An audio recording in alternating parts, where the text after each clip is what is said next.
Hello guys, most welcome in our YouTube channel commerce with Sanjeev sir. दोस्तों, business communication जो एक बहुत ही interested आपका सब्जेक्ट है और हर एग्ज़ाम में इससे जो आने वाले क्वेश्चंस होते हैं वो भी आपको सॉल्व करने में बहुत मज़ा आता है। कभी कभी पेपर में कुछ ऐसे क्वेश्चन पुटअप कर दिए जाते हैं कि वो क्वेश्चन आपको आते तो हैं लेकिन उसको आप समझ नहीं पाते हो। तो आज की जो वीडियो मैंने ली है वो बीकॉम, बीबीए, बीकॉम ऑनर्स, इन जो कोर्सेज में बिजनेस कम्युनिकेशन का जो पेपर है उसके हिसाब से बनी हुई है। और दोस्तों, आपको आज की वीडियो इतनी मज़ेदार लगेगी और बिजनेस कम्युनिकेशन के बारे में कोई ऐसा एक पॉइंट नहीं बचेगा जो आपको बहुत इजीली आ नहीं जाएगा। तो दोस्तों, वीडियो को शुरू से लेकर के लास्ट तक आपको देखना है और बिजनेस कम्युनिकेशन के बारे में जो इंपॉर्टेंट क्वेश्चंस हैं वो सब के सब मैंने यहाँ पर लिख दिए हैं in both language, Hindi and English. क्योंकि हिंदी मीडियम वाले जो हमारे स्टूडेंट हैं वो ये चाहते हैं कि हिंदी में बने, इंग्लिश मीडियम के हैं जो स्टूडेंट वो ये चाहते हैं कि ये क्वेश्चंस हैं इंग्लिश में मिल जाते।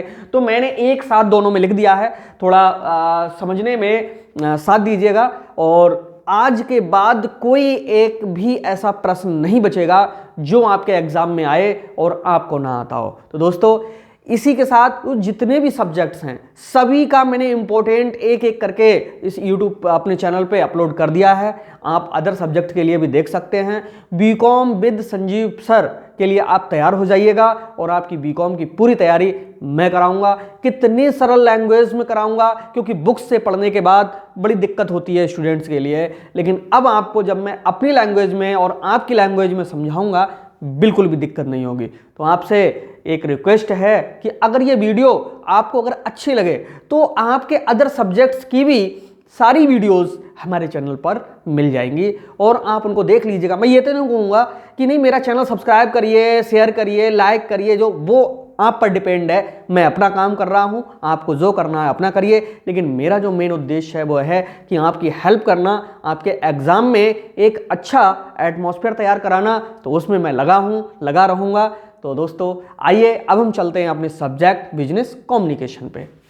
दोस्तों, बीकॉम हो, बीबीए हो, बीकॉम ऑनर्स हो, उसमें बिजनेस कम्युनिकेशन नाम से जो सब्जेक्ट आता है जिसको हिंदी में हम व्यावसायिक संचार कहते हैं। ओके, देखिए, अलग अलग यूनिवर्सिटी में पेपर पैटर्न अलग अलग होता है, लेकिन ये जो क्वेश्चंस हैं होते यही हैं। और यही क्वेश्चन जब हमारे एग्जाम में आते हैं तो कभी कभी क्या होता है कि हिंदी इंग्लिश दोनों में पढ़ के देख लिया कीजिएगा, क्योंकि अगर क्वेश्चन को सही से नहीं पढ़ा तो समझ लीजिए कि वो पूछ कुछ रहा है, आप हो सकता है कुछ लिख दें। इसका भी आप विशेष ध्यान रखेंगे। और यूनिवर्सिटी का या बोर्ड का पेपर कैसे सॉल्व करेंगे ये भी मेरे चैनल पर एक वीडियो पड़ा हुआ है, उसे देख लीजिएगा। अगर गारंटेड 10% मार्किंग आपकी ना इंक्रीज हो जाए तो शिकायत मुझसे करिएगा। आप देखिए, तो आपके लिए बहुत अच्छी अच्छी वीडियो मैंने इस पर अपलोड कर रखी। कॉमर्स क्या है, अधिकांश बच्चा बीकॉम एमकॉम कर जाता है लेकिन उसे यही नहीं पता है कॉमर्स क्या है। उससे पूछो तो बताते हैं इसमें खाते बनते हैं, डेबिट क्रेडिट होता है, इसमें ट्रांजैक्शंस होते हैं, लेकिन एग्जैक्ट कॉमर्स क्या है ये नहीं समझ पाते हैं। इसकी भी एक वीडियो है, वो भी देख लीजिएगा। और ये सारे जो क्वेश्चंस हैं इनके आंसर आप ढूंढ लीजिएगा। और अगर सटीक आंसर आपको ना मिले तो अपने ऑफिस का मैं एक मोबाइल नंबर, व्हाट्सएप नंबर दे दूंगा और उसके थ्रू आप अपना नाम, एड्रेस और क्लास सेंड करके जो ग्रुप हैं उनमें ऐड हो सकते हैं और वहाँ से PDF या वीडियो के माध्यम से पूरा ये सारा जो मैटर है वो आप तक भेज दिया जाएगा। तो दोस्तों, चलते हैं अपने सब्जेक्ट में। पहला क्वेश्चन मैंने लिया है यहाँ पर कि व्यावसायिक संचार किसे कहते हैं। अंग्रेजी में इसको कहते हैं what is business communication. Business communication क्या है? ओके, अब यहाँ पर व्यावसायिक संचार कहें, बिजनेस कम्युनिकेशन कहें, ये दो शब्दों से ही मिलकर के बना है। बिजनेस प्लस कम्युनिकेशन, व्यावसायिक प्लस संचार। व्यावसायिक का मतलब क्या होता है, व्यापारिक का मतलब क्या होता है? व्यापारिक का मतलब होता है कि जब कोई व्यक्ति लाभ कमाने के उद्देश्य से जब वार्तालाप करता है, विचारों का आदान प्रदान करता है, तो इसी के लिए हम क्या कहते हैं, व्यावसायिक संचार कहते हैं, बिजनेस कम्युनिकेशन कहते हैं। यानी व्यापार करने के उद्देश्य से जब कोई वार्तालाप किया जाए, सूचनाओं का आदान प्रदान किया जाए, वो हमारा क्या होगा, बिजनेस कम्युनिकेशन होगा। इसकी कैरेक्टरिस्टिक्स तैयार कर लीजिए, इसके एलिमेंट्स तैयार कर लीजिए और इसके फंक्शंस को भी तैयार कर लीजिएगा। पहला क्वेश्चन 100% आपको आपके एग्जाम में मिलेगा। ओके, दूसरा है आपका संप्रेषण मॉडल, बहुत इंपॉर्टेंट है दोस्तों। और इस क्वेश्चन को सॉल्व करने से सबसे बड़ा फायदा ये होता है कि इस क्वेश्चन में मार्किंग, जो राइटिंग का जो मार्क्स होते हैं वो मतलब नहीं कटते हैं, क्योंकि ये टेक्निकल क्वेश्चन है और इसको बहुत अच्छे से तैयार कर लीजिएगा। 5 मॉडल तो 100%, जैसे लास्ट बेल का है, ठीक है, अरस्तु का मॉडल है, ठीक है, बीवर का मॉडल है, शैनन का मॉडल है, ये मॉडल आप थोड़ा सा प्रयास करेंगे तो तैयार हो जाएंगे, क्योंकि यहाँ पर तो पूरा व्हाइट बोर्ड है, लिखने की जगह नहीं बची है, वरना मैं लिख के समझाता और वरना वीडियो भी बहुत लंबी हो जाएगी। आंसर तो मैं आपको पीडीएफ में सारे ये सेंड कर दूंगा या वीडियो के माध्यम से सेंड कर दूंगा, लेकिन आज पूरा बेस समझ लेंगे कि कौन से क्वेश्चन में क्या है और कौन कौन से क्वेश्चन आ सकते हैं। थोड़ा थोड़ा इनके बारे में बताता भी चल रहा हूँ, जिससे आप इनका बेस समझ लेंगे। ओके, तो मॉडल हो गए। किसी एक मॉडल का विस्तार से वर्णन कीजिए। मॉडल का जब विस्तार करेंगे तो उसका आप क्या करना, डायग्राम भी खींच देना, ठीक है, उससे आपकी जो मार्किंग है वो और अच्छी मिलेगी। ठीक, कम से कम 5 मॉडल बहुत अच्छे से तैयार आप कर लीजिएगा। अगला है व्यावसायिक संप्रेषण के प्रकार को विस्तार से समझाइए। अच्छा, तो यहां पर क्या है, व्यावसायिक संप्रेषण के प्रकार, ये कई नामों से आता है प्रश्न, और इसमें क्या होता है कि जितने भी कम्युनिकेशन के टाइप्स हैं, काइंड्स हैं, उनको सबको एक स्थान पर लिख लो। ठीक है, 2 ही प्रकार के उसमें बटे हुए हैं। ठीक है, कौन कौन से में, शाब्दिक यानी वर्बल एंड नॉन वर्बल। ठीक है, अब वर्बल जो होते हैं, शाब्दिक जो होते हैं, वो 2 प्रकार के हो सकते हैं, लिखित और मौखिक। और जो अशाब्दिक होते हैं उसमें 4 प्रकार का है, सांकेतिक भाषा है, दैहिक भाषा है, ठीक है, चित्रकारी भाषा है, पारा लैंग्वेज है। ठीक है, ये 4 प्रकार के हैं। और अगर आप बनावट के आधार पर जाएंगे तो औपचारिक एंड अनौपचारिक, ठीक है, वो भी कम्युनिकेशन के हैं। तो व्यावसायिक संप्रेषण के जो प्रकार हैं अंग्रेजी में, ये सारे क्वेश्चन मैंने लिख दिए हैं। अगर कुछ समझ में नहीं आ रहा हो तो आप मेरे को मैसेज करके, कमेंट करके भी पूछ सकते हो। मैंने पहले में लिखा है, what is communication, give the characteristics and elements of communication, describe function of communications. ये इंग्लिश में प्रश्न है। और संप्रेषण मॉडल वाले में, what is communication model, right the name of models, explain any one model briefly with diagram, diagram के सहित आपको समझाना है। तीसरा है क्वेश्चन, व्यावसायिक संप्रेषण के प्रकार को विस्तार से समझाइए, explain the basic forms of communication, kind of communications. ठीक है दोस्तों, ये इसके काइंड्स ऑफ कम्युनिकेशन को बहुत अच्छे से आप तैयार कर लीजिएगा, क्योंकि काइंड्स ऑफ कम्युनिकेशन से कोई एक बड़ा लॉन्ग क्वेश्चन अलग से भी बना सकते हैं वो। ठीक है, और जिसके लिए ये आता होगा तो समझ लो कि उसके बहुत सारा जो बेस है पहले से ही तैयार हो चुका होगा।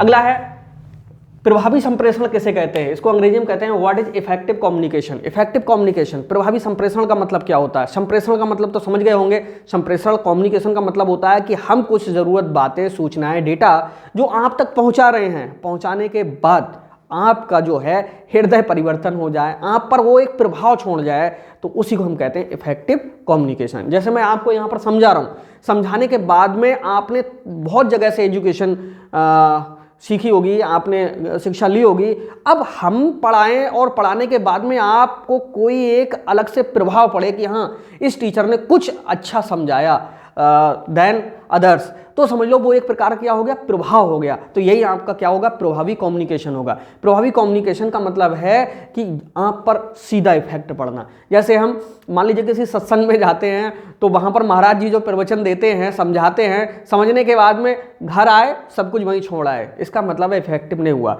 लेकिन जो हमने सीखा, जो हमने सुना, उसको अपने जीवन में यूज करना प्रारंभ कर दे तो समझ लो it is effective communication. Okay, next है इसकी कैरेक्टरिस्टिक्स क्या हैं। ठीक है, व्यापार में प्रभावी संचार का महत्व बताइए, what is the importance of effective communication in business, यानी बिजनेस में इनका क्या इंपॉर्टेंस है। तो ये जो क्वेश्चन है प्रभावी संप्रेषण वाला, शुरू के ये 4 क्वेश्चन अच्छे हैं, इनको अगर आप 1-2 बार अगर पढ़ लेंगे तैयार हो जाएंगे। नेक्स्ट है श्रोता विश्लेषण क्या है, इसके उद्देश्य एवं प्रकार लिखो, बहुत इंपॉर्टेंट है ये भी क्वेश्चन। श्रोता विश्लेषण को अंग्रेजी में कहते हैं what is audience analysis, explain its objects and types briefly, यानी इसके उद्देश्य को और इसके प्रकार को विस्तार से आप वर्णित कीजिएगा। संप्रेषण की बाधाएं, मोस्ट इंपॉर्टेंट क्वेश्चन है। बैरियर्स कौन कौन से होते हैं कम्युनिकेशन में, तो what are the barriers of communication, road the barriers kinds, यानी इनकी बाधाओं के प्रकार आपको लिखने हैं। और suggest measures to improve them, और इनको कैसे दूर किया जा सकता है बाधाओं को, इसके बारे में आपको लिखना है। तो दोस्तों संप्रेषण की बाधाओं का मतलब क्या होता है, जैसे हम आपके लिए समझा रहे हैं, समझाते समझाते क्या हुआ कि अचानक कोई कट हो जाए, लाइन कट हो जाए, या पता चले कि कोई शोर हो जाए, या हम जो बात पहुंचा रहे थे वहां पर तब तक क्या कोई टेक्निकल प्रॉब्लम आ जाए, तो समझ लो एक प्रकार की ये क्या है, संप्रेषण संबंधी बाधा हो गई। ठीक है, तो ये बैरियर्स कहलाते हैं, यानी हम जिस उद्देश्य से कोई कम्युनिकेशन आपके पास में पहुंचा रहे हैं उस उद्देश्य से कम्युनिकेशन आपके पास नहीं पहुंच रहा है, इट मीन्स वहां पर क्या है, बैरियर्स हैं, बाधाएं हैं। ओके, इन्हीं को हम बाधा कहते हैं।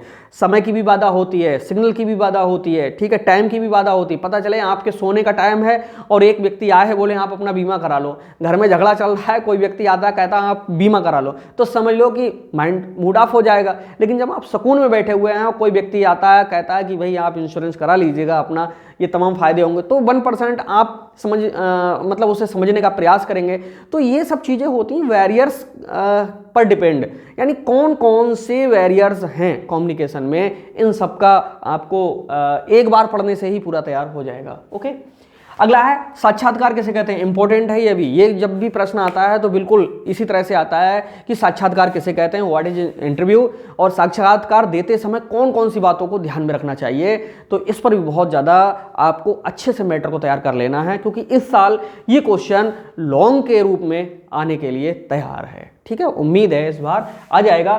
तो what is interview, kinds of interview, describe the guidelines of effective interview.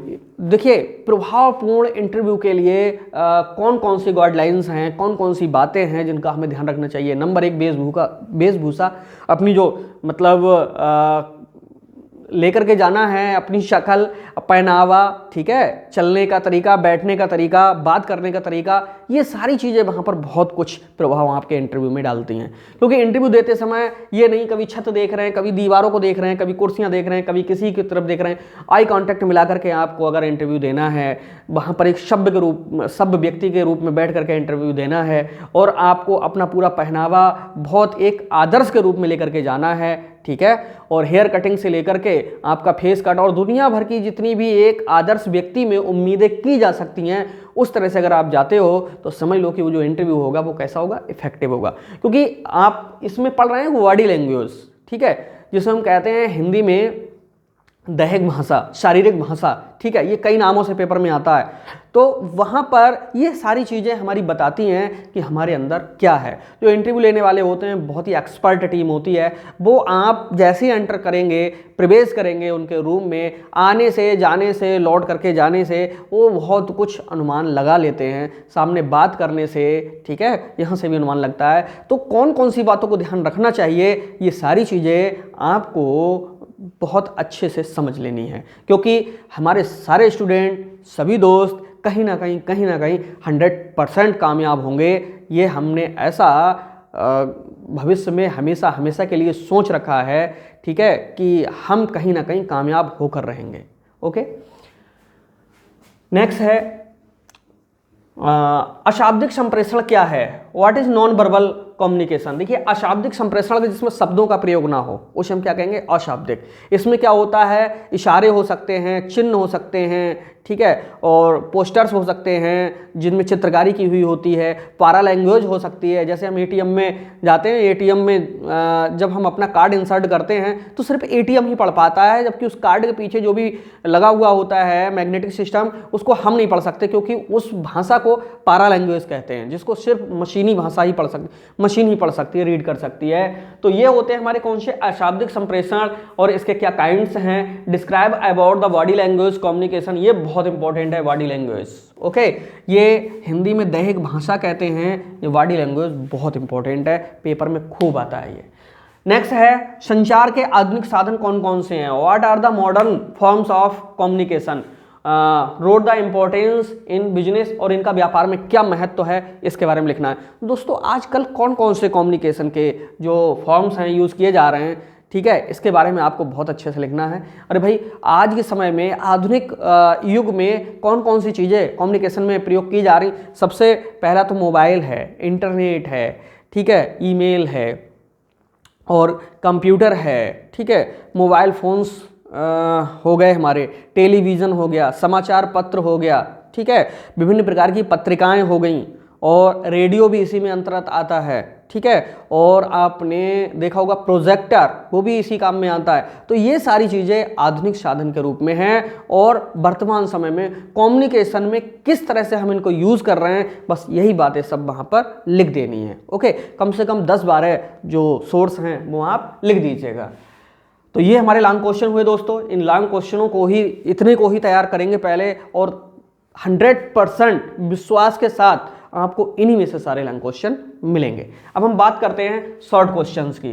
दोस्तों इनमें चॉइस लगी हुई होती है, यानी एक के अथवा में एक, ठीक है, आपको ऑप्शन मिल जाता है एक का, ठीक है, यानी इन दो में से एक, फिर इन दो में से एक, फिर इन दो में से एक। लेकिन जो शॉर्ट क्वेश्चन आते हैं इनमें मतलब जो चॉइस होती है नंबर ऑफ क्वेश्चंस में ही होती है, यानी 8 दे देंगे आपको, उनमें से 5 या 6 सॉल्व करा लेंगे, ठीक है।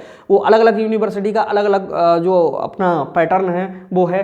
तो जो इम्पोर्टेंट क्वेश्चन है वो बस यही है। हो सकता है इनमें से एक आध जो क्वेश्चन है वो लॉन्ग में कन्वर्ट हो जाए, लॉन्ग वाला क्वेश्चन शॉर्ट में कन्वर्ट हो जाए, लेकिन दोस्तों प्रश्न यही होंगे, दावे के साथ यही होंगे। आप विश्वास से इनको तैयार कर लीजिएगा। ओके, और इनके आंसर्स अगर मिलने में दिक्कत हो तो मैं एक अपने ऑफिस का नंबर दे देता हूँ, 9719811101। ये हमारा ऑफिस का नंबर है। अगर आपको नोट्स चाहिए हो तो इस पर व्हाट्सअप करके अपना नाम, एड्रेस, क्लास करके आप नोट्स की डिमांड कर सकते हैं। बिल्कुल निःशुल्क है, किसी प्रकार का कोई चार्ज नहीं लगेगा। आपकी हेल्प के लिए ही ये नंबर जनरेट किया गया है। ओके, अगला है हमारा शॉर्ट क्वेश्चन में सबसे पहला क्वेश्चन आता है प्रतिपुष्टि क्या है, अंग्रेजी में इसे फीडबैक कहते हैं। इसके मेथड्स कौन कौन से हैं? तो फीडबैक क्या है, हम जितना जो कुछ आपको समझा रहे हैं उस समझाने के बदले में आपका क्या जवाब आता है वही हमारा क्या कहलाता है, फीडबैक कहलाता है। यानी हमने कोई भी मैसेज किसी को किया, किसी माध्यम से किया होगा, उसके पास पहुंचा होगा, पहुंचने के बाद में उसने उसके लिए पढ़ा होगा, और पढ़ने के बाद में फिर से वो हमारे पास में क्या रिप्लाई देगा, तो वही हमारी क्या कहलाती है, फीडबैक कहलाती है। बहुत इंपॉर्टेंट है फीडबैक। अगला है सांस्कृतिक संप्रेषण के बारे में लिखिएगा, right about the cultural communication. Cultural communication का मतलब होता है संस्कृति का कम्युनिकेशन, यानी हमारी जो भारतीय विरासत है वो शुरू से लेकर के अब तक विभिन्न प्रकार के त्यौहार हैं, ठीक है, और मतलब वेशभूषा, स्वभाव हैं लोगों के, तो इन सब चीज़ों को कम्युनिकेशन में प्रयोग करना ही हमारा क्या कहलाता है, सांस्कृतिक संप्रेषण कहलाता है, और अंग्रेजी में इसे कल्चर कम्युनिकेशन कहते हैं। ओके, नेक्स्ट है एक अच्छी रिपोर्ट के गुण लिखिएगा, क्वालिटीज़ ऑफ गुड रिपोर्टिंग। देखिए एक अच्छी रिपोर्ट में कौन कौन से गुण होने चाहिए, वो है रिपोर्ट अच्छी कब कहेंगे, अरे सरल भाषा में हो, समझ में पूरी आ रही हो, विषय उसका क्लियर हो, जो जिसने तैयार की है वो उसमें कोई निश्चित उद्देश्य जो हो वो पूरा हो रहा हो, ठीक है, और फॉर्म उसका जो हो यानी ढांचा जो हो उसका वो एक आदर्श रूप में हो, यानी सही हो, पता चले बहुत लंबा चौड़ा लिखा हुआ है, ठीक है, और अनेकार्थी शब्दों का प्रयोग ना हो, यानी एक शब्द जिसके अनेक अर्थ निकल रहे हैं। ये सारी चीज़ें जिस रिपोर्ट में होंगी वह रिपोर्ट कैसी कहलाएगी, अच्छी कहलाएगी। ओके, और बाद में निष्कर्ष लगा हुआ होना चाहिए कि मतलब इससे क्या रिजल्ट निकला है। नेक्स्ट है व्यापारिक पत्रों के प्रकार लिखिए आप। टाइम्स ऑफ बिजनेस लेटर्स, आप जानते हो कि जो व्यापारिक पत्र होते हैं वो कौन कौन से प्रकार के होते हैं, ठीक है, कुछ होते हैं ऑर्डर देने के पत्र, कुछ होते हैं जानकारी लेने के पत्र, कुछ होते हैं तगादे के पत्र, ठीक है, कुछ होते हैं मैसेज देने के पत्र, ठीक। तो ये लगभग 5-6 प्रकार हैं, निर्ख पत्र, परिपत्र, गस्ती पत्र, ठीक है, आदेश पत्र, ठीक है, जवाबी पत्र, इन सब पत्रों के लिए आप एक बार पढ़ लीजिएगा, ठीक है। अगला है विचार गोष्ठी समूह परिचर्चा क्या है, ये खूब पूछा जाता है। What is group discussion and seminar, seminar के बारे में और ग्रुप डिस्कशन के बारे में लिखना है।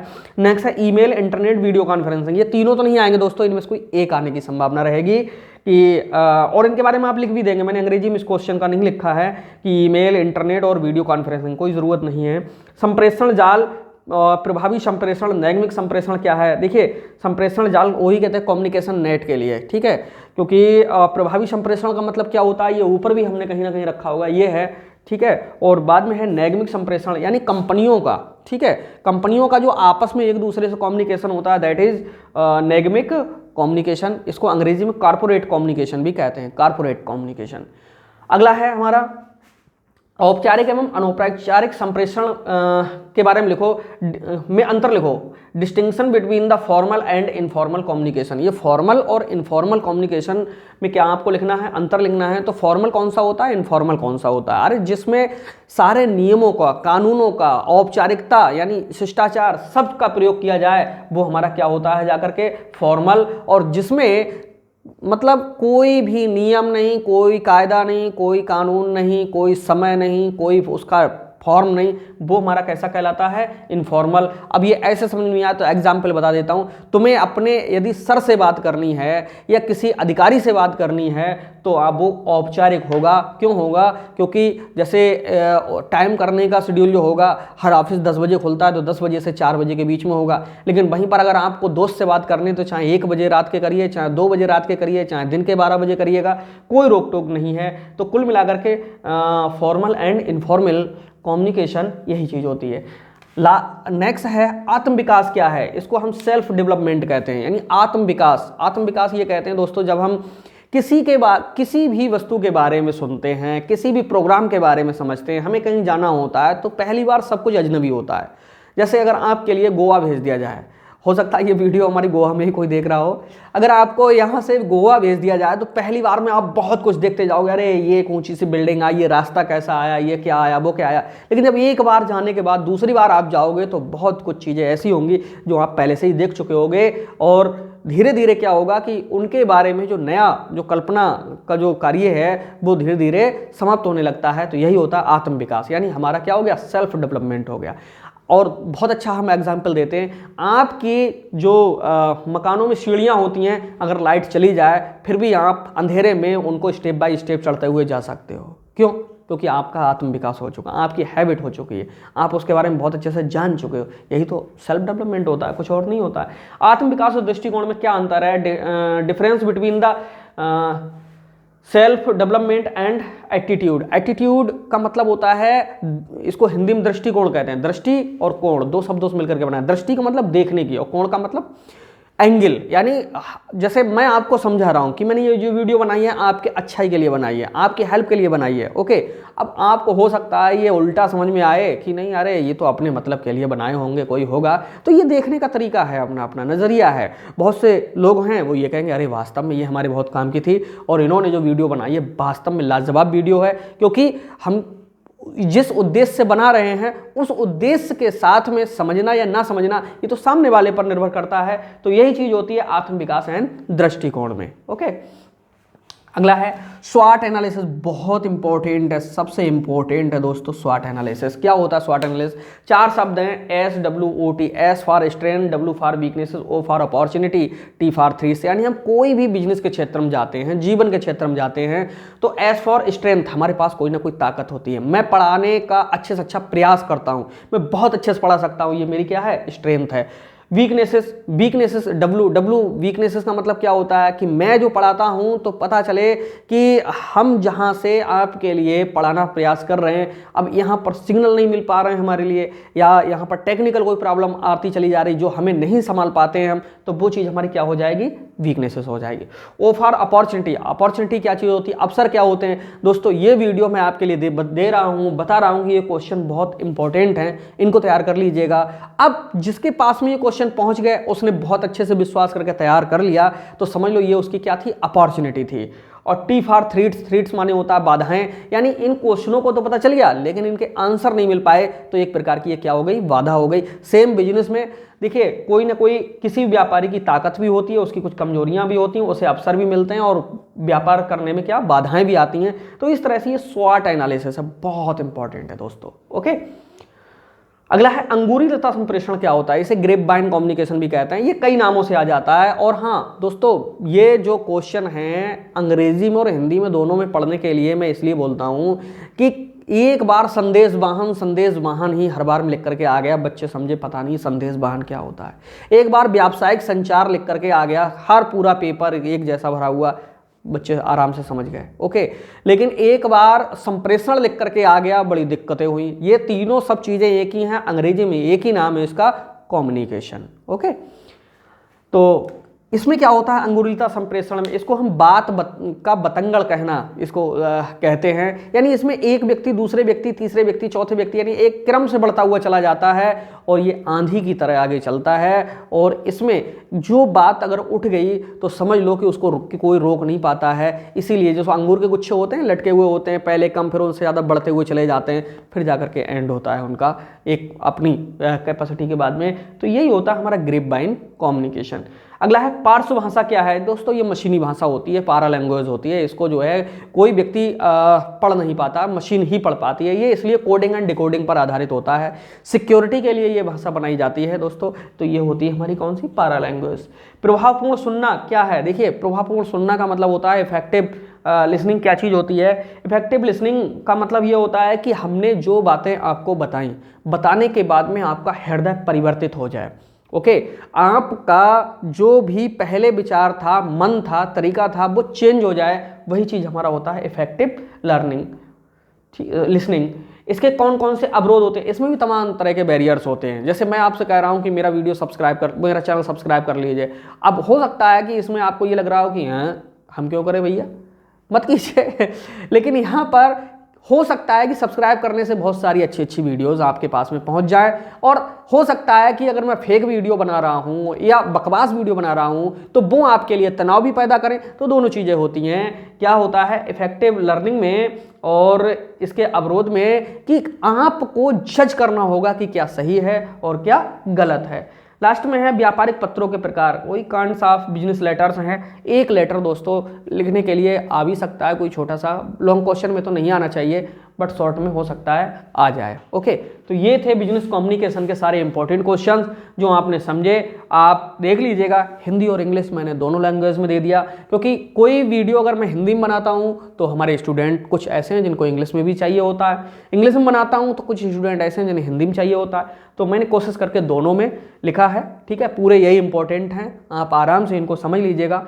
कोई अगर दिक्कत आए तो आपके लिए एक हेल्पलाइन नंबर ये है, व्हाट्सएप सिर्फ करेंगे, कॉल नहीं करेंगे, इस पर वेट करेंगे। ठीक है, ग्रुप में ऐड होने से पहले आप को वेट करना होगा, क्योंकि बहुत सारे नंबर्स यहाँ ऑफिस को प्राप्त होते हैं। तो यहाँ बिल्कुल सबको एक सिस्टम से रखा जाता है। तो उस सिस्टम में जब तक आपका नंबर ये पहुंचता है तब तक आपको वेट करना होगा। और अगर आपको ये सारे आंसर्स बहुत अच्छे से आते हैं देन बहुत अच्छी बात है। तो इस नंबर पर जुड़ने की कोई ज़रूरत नहीं है। ये सिर्फ उन लोगों के लिए है जिनके पास में मैटर कम है या मैटर स्पष्ट नहीं है। ओके, तो दोस्तों मिलते हैं। सारे इंपॉर्टेंट जितनी भी आपके सब्जेक्ट हैं बीकॉम बीबीए में, वो सारे के सारे सब्जेक्ट इसी तरह से मैंने समझाए हैं और धीरे धीरे आपको सब ये मिलते रहेंगे। कुछ रह गए हैं जिनकी वीडियो बनने के लिए है, इंपॉर्टेंट तो सब निकाल लिए गए हैं। तो आप जुड़ जाइएगा, तैयारी करते रहिएगा। मिलते हैं नेक्स्ट वीडियो में।